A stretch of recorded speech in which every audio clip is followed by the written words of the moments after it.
I want to thank Study IQ. I would like to thank Study IQ team. Big round of applause to the team, management and staff of Study IQ.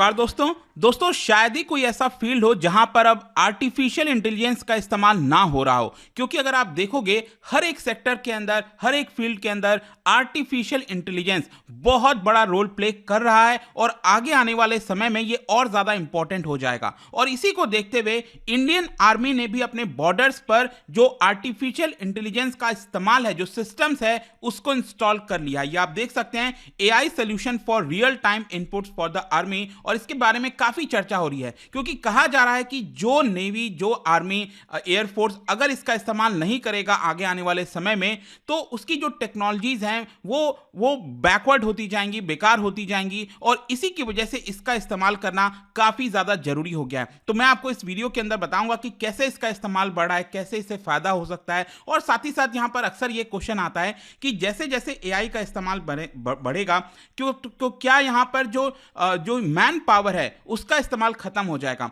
वो भी हम discuss करेंगे। चलिए आगे बढ़ते हैं, लेकिन उससे पहले ध्यान रखिएगा, आप में से जो भी लोग यूपीएससी की तैयारी कर रहे हैं, एक ऐसा बैच चाहते हैं जिसके अंदर प्रीलिम्स, मेंस, इंटरव्यू पूरी तैयारी आपको कराई जाए, लाइव क्लासेस होंगे, पर्सनल मेंटर आपको दिया जाएगा ताकि आपकी तैयारी बेहतर हो सके। ये सारी चीजें आपको बहुत कम दाम पर मिलेगी। हमारे वेबसाइट ऐप पर जाना है या फिर कमेंट सेक्शन में इसका लिंक है, वहां पर जाकर आप यूज करिए कोड अंकित लाइव। ये कोड इस्तेमाल करने से आपको मैक्सिमम डिस्काउंट मिलता है और आप किसी भी बैच में एनरोल करा पाते हैं। और इसके अलावा अगर आप एमसीक्यूज अटेम्प्ट करना चाहते हैं तो मेरे इंस्टा पेज पर जा सकते हैं, वहां पर स्टोरीज में जितने भी एमसीक्यूज हैं उसको आप अटेम्प्ट कर पाएंगे। चलिए शुरुआत करते हैं और सबसे पहले देखते हैं कि एग्जैक्टली हुआ क्या है, खबर क्या आ रही है। देखिए यहां पर आपको पता ही होगा कि भारत अपनी जो मिलिट्री है उसको मॉडर्नाइज करने की कोशिश कर रहा है। यहां पर हमारी जो ऑपरेशनल कैपेबिलिटीज हैं उनको तो हम बढ़ा ही रहे हैं, जैसे कि अगर हमें फाइटर जेट्स लेना है, अलग अलग प्रकार के म्यूनिशंस लेना है, वो सारी चीजें इंडियन आर्मी कर रही है। लेकिन इसके साथ साथ जरूरी यह हो जाता है कि हमारे जो बॉर्डर्स हैं, स्पेशली आपको पता है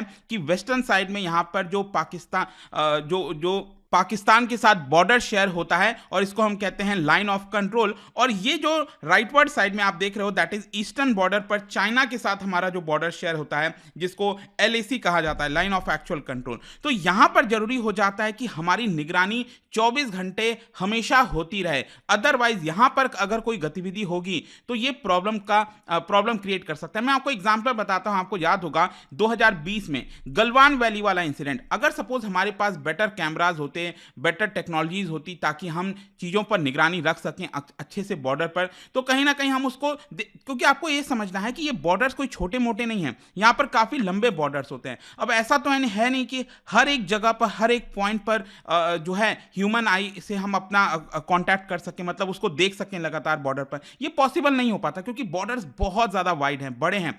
तो क्या होगा कि अगर मान लो हम हर जगह आर्टिफिशियल इंटेलिजेंस का इस्तेमाल करेंगे तो बॉर्डर पर अगर कोई मूवमेंट होगी तो यहां पर तुरंत अलर्ट आ जाएगा हमारे पास, और तब हम वहां पर देख सकेंगे कि क्या कुछ हो रहा है। तो इसी की वजह से आर्टिफिशियल इंटेलिजेंस काफी इंपॉर्टेंट हो गया है, और इसीलिए आप देख सकते हो यहां पर जो खबर ये आई है कि आर्मी ने बॉर्डर्स पर 140 artificial intelligence based surveillance system, जब मैं सर्वेलेंस सिस्टम की बात करता हूं तो इसके अंदर हाई रेजोल्यूशन कैमरास हो गया, सेंसर्स हो गया, अनमैन्ड एरियल व्हीकल हो गया, ये सारी चीजें आती हैं। देखो ये सब इक्विपमेंट हो गए, लेकिन वहां से जो डेटा कलेक्ट होगा, कैमरा से जो डेटा कलेक्ट होगा उसको AI प्रोसेस करेगा, आर्टिफिशियल इंटेलिजेंस प्रोसेस करेगा ताकि तुरंत हमें उसके बारे में सही तरीके से जानकारी मिल सके। आज के डेट में सिर्फ डेटा जरूरी नहीं है, डेटा तो है ही है, ठीक है, डेटा तो इंपॉर्टेंट है ही है, लेकिन इसके साथ साथ डेटा की प्रोसेसिंग, हमें उस डेटा में से सही जानकारी मिल सके, ये इंपॉर्टेंट है। और वो प्रोसेसिंग कौन कर सकेगा? वो आर्टिफिशियल इंटेलिजेंस कर सकेगा। और इसी को देखते हुए यहां पर 140 सर्वेलेंस सिस्टम जो है, AI बेस्ड सर्वेलेंस सिस्टम, ये यहां पर लगाया गया है बॉर्डर्स के ऊपर।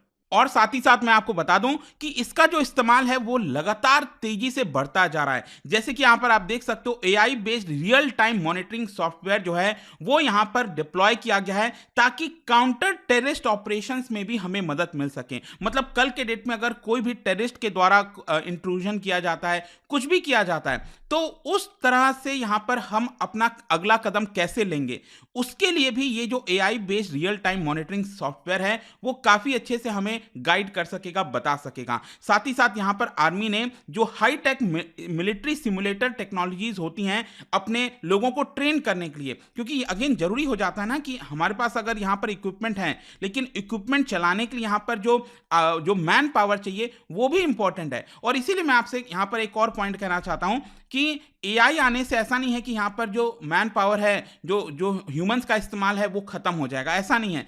अब उसको भी चलाने के लिए कोई ना कोई तो चाहिए, राइट। तो यहाँ पर बताया जा रहा है कि फर्स्ट बैच ऑफ रिक्रूट उनको यहां पर तैयार किया जा रहा है इंडियन आर्मी के द्वारा, ताकि वो एआई बेस्ड जो इक्विपमेंट्स होते हैं उनको चलाया जा सके। और बताया जा रहा है कि ये ट्रेंड बनता जा रहा है दुनिया भर में। अगर आप देखोगे जो बड़ी मिलिट्रीज हैं वो अपने लोगों को, अपने मैन पावर को रिक्रूट कर रही हैं, उस तरह से ट्रेन कर रही हैं ताकि यहां पर वो एआई बेस्ड जो सिस्टम है उसको सही से चला सकें। And AI can be a game changer in many other thing, जैसे कि लॉजिस्टिक हो गया, इंफॉर्मेशन ऑपरेशन हो गया, इंटेलिजेंस कलेक्शन हो गया, एनालिसिस हो गया, ये सारी चीजों में धीरे धीरे इसका इस्तेमाल बढ़ रहा है। आज के डेट में अगर आप देखोगे भारत जो है वो एक तरह से नया प्लेयर है, क्योंकि हमने कहीं ना कहीं अभी तक इसको सही से अपनाया नहीं था, लेकिन इंडिया अब इसको धीरे धीरे यहां पर अडॉप्ट करता जा रहा है। भले ही हम थोड़ा सा लेट आए हैं यहां पर, मैं भी आपको इसका आंकड़ा बताऊंगा क्यों हम लेट हैं, क्योंकि अगर आप चाइना और अमेरिका से कंपेयर करोगे वो काफी तेजी से ऑलरेडी आगे निकल चुके हैं। तो भारत इसमें थोड़ा सा लेट एंटर किया है, लेकिन अगेन यहां पर हम जो भी प्रोग्रेस करना है इससे रिलेटेड उसको करते जा रहे हैं। यहां पर साथ ही साथ ये भी बोला जा रहा है कि यूजिंग एआई पावर्ड ड्रोन्स और रोबोट्स जो बॉर्डर्स की पेट्रोलिंग होती है वो भी हम इंक्रीज कर सकते हैं। देखिए यहां पर इंपॉर्टेंट क्या हो जाता है, आज के डेट में यूजुअली क्या होता है, आपने जब गलवान वैली वाला इंसिडेंट हुआ उसके बाद भारत और चाइना के बीच में जो भी यहां पर बातचीत हुई थी, अक्सर आपने देखा होगा कमांडर लेवल पर, अलग अलग लेवल पर यहां पर बातचीत हुई है, राइट। और इसमें होता क्या है कि यहां पर जो पेट्रोलिंग पॉइंट है, आपने पीपी सुना होगा, पेट्रोलिंग पॉइंट 18, पेट्रोलिंग पॉइंट 19, तो ये सब बने हुए हैं। तो वहां पर क्या होता है, हमारे जो जवान है वहां तक जाते हैं, फिर वहां से लौट कर आते हैं, तो ये पेट्रोलिंग किया जाता है। तो रैदर देन दैट यहां पर हम ड्रोन्स का इस्तेमाल कर सकते हैं, राइट। अगर हम ड्रोन्स का इस्तेमाल करें, रोबोट्स का इस्तेमाल करें, तो एक तरह से जो ह्यूमन इंटरवेंशन की वजह से जो डेंजरस सिचुएशन होता था वो नहीं करना पड़ेगा। मतलब कि वहां पर लोग जाते हैं, हमारे जवान जाते हैं, जिसकी वजह से वो अपने आप को डेंजर सिचुएशन में डालते हैं, तो हमें वो करने की क्या आवश्यकता है। आज के डेट में टेक्नोलॉजीज हमें हेल्प कर सकती हैं उन सारे मुश्किलों से निपटने के लिए, राइट। और इसके साथ साथ मैं आपको ये भी बता दूं कि डिफेंस मिनिस्टर राजनाथ सिंह जी ने रिसेंटली 75 जो एआई टेक्नोलॉजीज होता है जो डेवलप किया गया था उसको लॉन्च किया है during the first ever AI in defence symposium, जो कि जुलाई में हुआ था। जो जुलाई के महीने में यहाँ पर एक सिंपोजियम हुआ था, उसमें यहाँ पर एआई से रिलेटेड जो टेक्नोलॉजीज डेवलप किया गया है भारत के द्वारा, 75 न्यू टेक्नोलॉजीज वो यहाँ पर हमने लाए, जिसके अंदर जैसे रोबोटिक्स हो गया, ऑटोमेशन टूल्स हो गए, इंटेलिजेंस सर्विलेंस हो गया, वो सारी चीजें आपको देखने को मिलेंगी यहाँ पर। अगेन ये आप देख सकते हो, यूनाइटेड स्टेट्स एंड इंडिया दोनों ने, भारत और अमेरिका दोनों ने एग्री किया है कि यहां पर हम एक साथ मिलकर डिफेंस आर्टिफिशियल इंटेलिजेंस डायलॉग इसको लॉन्च करेंगे और अपना जो साइबर ट्रेनिंग है, ज्वाइंट साइबर ट्रेनिंग, उसको और एक्सपैंड करेंगे। तो भारत और अमेरिका आपस में इसको लेकर काम कर रहे हैं। फिर इसके अलावा इसी साल के शुरुआत में जो एरो इंडिया शो हुआ था, आपको पता है एरो इंडिया बेंगलुरु में होता है, एशिया का one of the largest air show माना जाता है। तो वहां पर भी अगर आप देखोगे तो एआई बेस्ड सर्वेलेंस सॉफ्टवेयर उसको दिखाया गया था, जिसका नाम अग्नि डी है। तो अगर मान लो आपके एग्जाम में कहीं ना कहीं पूछता है अग्नि डी, ये रिसेंटली न्यूज में था, तो ध्यान रखेगा ये artificial intelligence based surveillance software है जिसका नाम है अग्नि डी। वो अनवील किया गया था उस पूरे एरो शो के दौरान।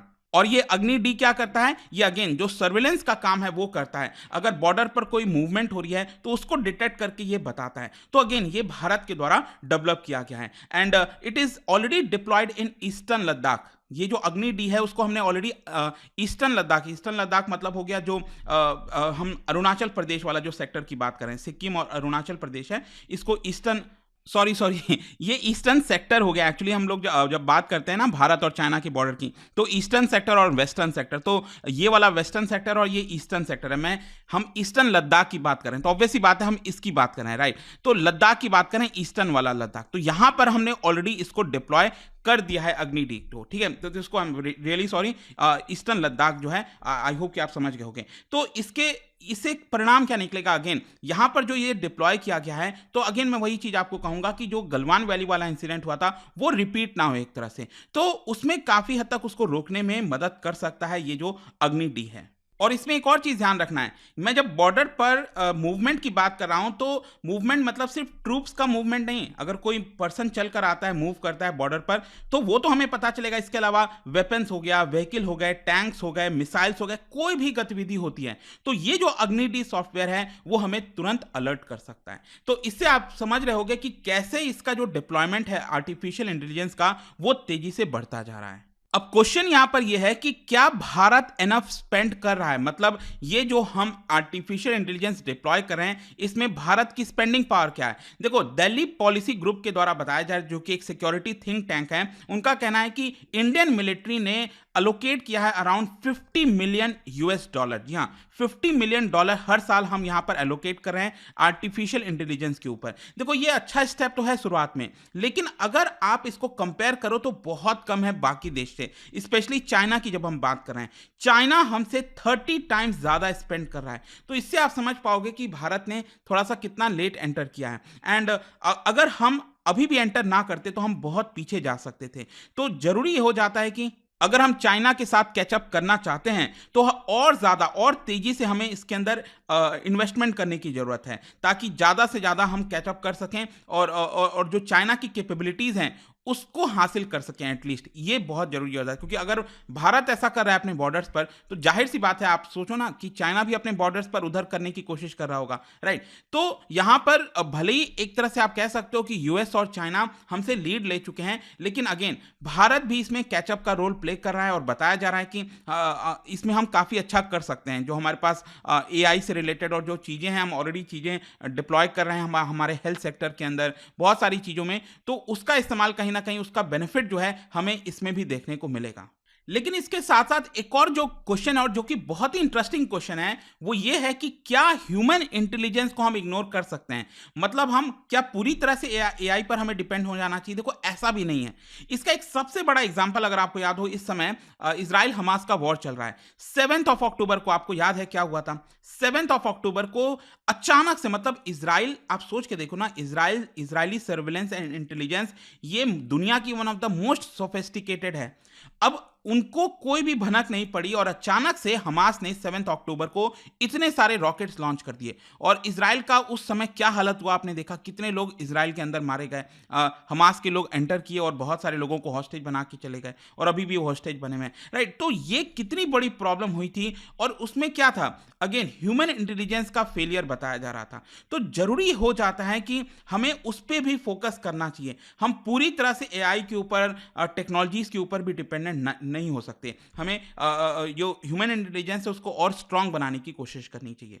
और अल्टीमेटली जाने से पहले आखिरी क्वेश्चन ये है कि why is AI must now? ये सबसे ज्यादा जरूरी अब क्यों हो गया? देखो, AI is among the many capable technologies that promise to change the face of warfare in coming years. आगे आने वाले समय में जो वॉरफेयर होता है उसको बदल कर रख देगा। जिसके पास एआई की टेक्नोलॉजीज होंगी वो वॉर में एडवांटेजेस साबित होगा, उसके पास एडवांटेज होगा। जिसके पास एआई की कैपेबिलिटी नहीं होगी उसके पास डिसएडवांटेज होगा। और and it is now at a stage जहां पर जो डिफेंस सर्विसेज हैं उनको अडॉप्ट करना ही पड़ेगा। वो ये नहीं कह सकते कि हम इसको अडॉप्ट नहीं करेंगे, ये टाइम कंज्यूमिंग, ऐसा कुछ नहीं है। और साथ ही साथ हमें ये भी समझना है कि इससे ऐसा नहीं है कि जो ह्यूमन एलिमेंट है वो खत्म हो जाएगा। जैसे कि मैंने आपको ऑलरेडी एग्जांपल दिया, इजराइल हमास वॉर, और इसको चलाने के लिए भी ह्यूमन मैन पावर की आवश्यकता है। तो ये सारी चीजें रहेंगी एंड आई होप कि इस वीडियो से आपको समझ में आया होगा कि किस तरीके से जो एआई बेस्ड सिस्टम है उसका इस्तेमाल बॉर्डर्स पर बढ़ता जा रहा है और भारत भी इसमें तेजी से काम कर रहा है। अब अगर हम एआई की बात करें तो क्या आप बता सकते हो who is the inventor of artificial intelligence? 4 नाम यहां पर दिए हुए हैं।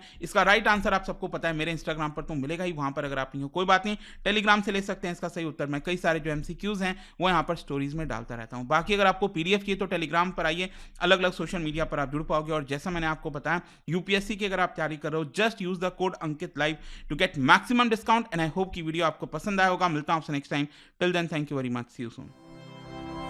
स्टडी IQ IAS, अब तैयारी हुई अफोर्डेबल।